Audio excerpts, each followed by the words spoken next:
Hello students, I am Mohammad Kamran Halil from the YouTube channel The Physics Gurus. We will continue our previous topics from O-Level Physics 5054. The topic is current electricity. Now we will discuss two basic difference between the EMF and the potential difference. This is really very confusing concept, but I will make it really very easy by giving the example from the daily life. So watch this video till the end, then make your notes and ask questions from me in the comments if you have any other confusion. So guys, electromotive force, it is represented by the E dot M dot F, EMF. This is basically the force which is required to move the electron. This is the energy. This is the energy which is required to move the electrons from one place to the other place inside the electric circuit. If we will not use the cell or the battery, then what will happen? Will the bulb glow? Not at all. The bulb will not glow. In order to glow the bulb, we need an energy source. So from where we will get that energy? We will get that energy from the cell or the battery. Now actually what is happening in the cell? The cell will convert chemical energy into electrical energy. It means that cell will convert non-electrical energy into electrical energy. Whenever we will connect a cell in a combination in an electric circuit, what will happen? Its chemical energy will start converting into electrical energy, and that electrical energy will move the electron inside the wires. If that energy is not available, then the electrons will not flow or the electrons movement will not take place. So the EMF is the amount of energy or the work done which is required to move 1 coulomb of positive charge in a complete circuit including cell. This is really very important thing, that in EMF we will include the cell, because EMF is always related with the cell. In the paper they will ask what is the source of EMF. So you can write down the answer for 1 mark, that the source of the EMF is the cell or it is the battery. When electron will move from this terminal, because they got the chemical energy into electrical energy, and now that energy will move these electrons, and then when electron will reach at that terminal, then they will start moving through the cell as well, and then they will move out from the other terminal, and then it will continue. So the definition which you can write down in a simple words, that it is the amount of energy which is required to move unit positive charge including the cell in a complete circuit. So instead of using the positive 1 coulomb of the positive charge, you can write down that the unit positive charge as well. So the definition can be in the simplified word is that the amount of energy or the work done which is required to move unit positive charge in a complete circuit. So when you will write down in a complete circuit, it will be understood that that include the cell or the battery as well.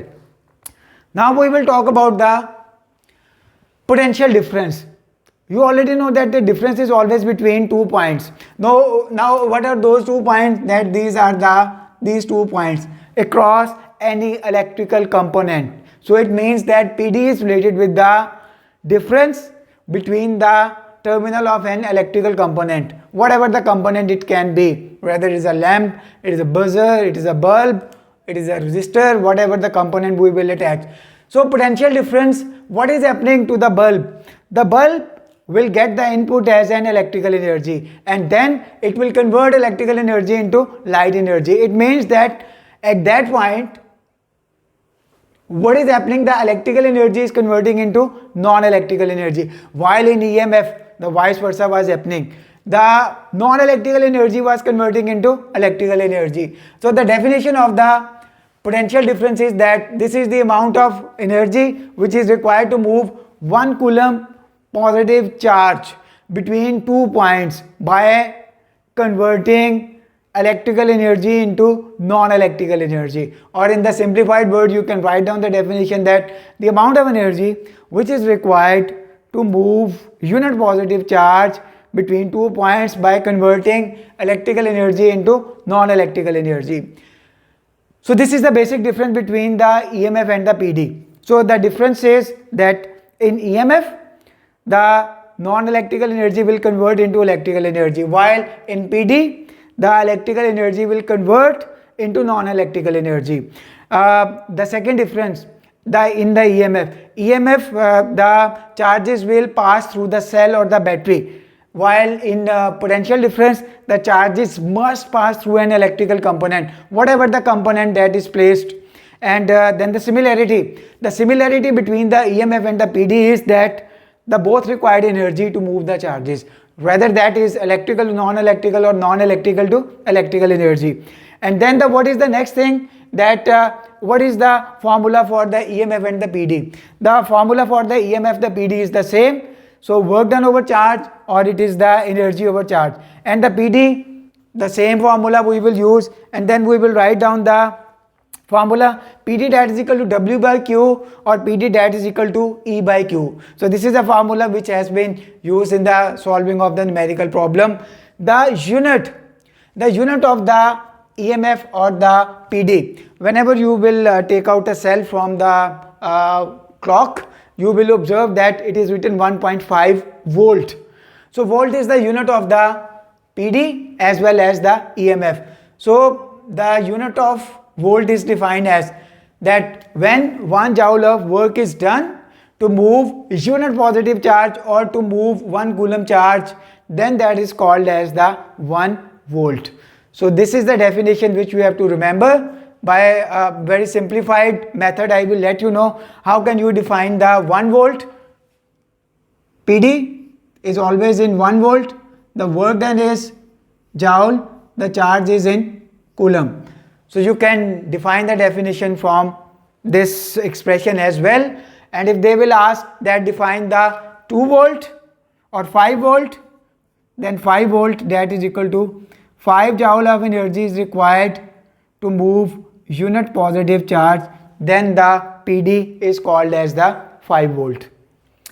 Now we will learn that how can we measure the PD or the EMF. So what we will do, we will use the voltmeter.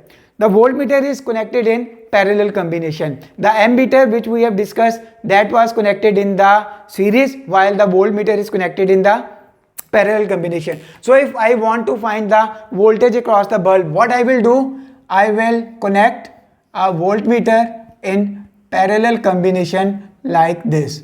So when I will connect the voltmeter across the component, then it will give me the PD, the potential difference. And if I want to measure the EMF of the cell, what I will do? So in order to find the EMF, I will connect the voltmeter parallel to the cell, and then it will give us the EMF of the cell or the battery. So the voltmeter is connected in parallel and ammeter is connected in series. And if we have a single cell and we want to measure the PD, then what we will do? We will attach a voltmeter, and then this voltmeter will give us the EMF of the cell. I hope that now you have good understanding of the EMF and the potential difference. What is the similarities, what is the difference between them, and what is their formula for the calculation, and how can we define 1 volt or the 5 volt. Take care, stay tuned.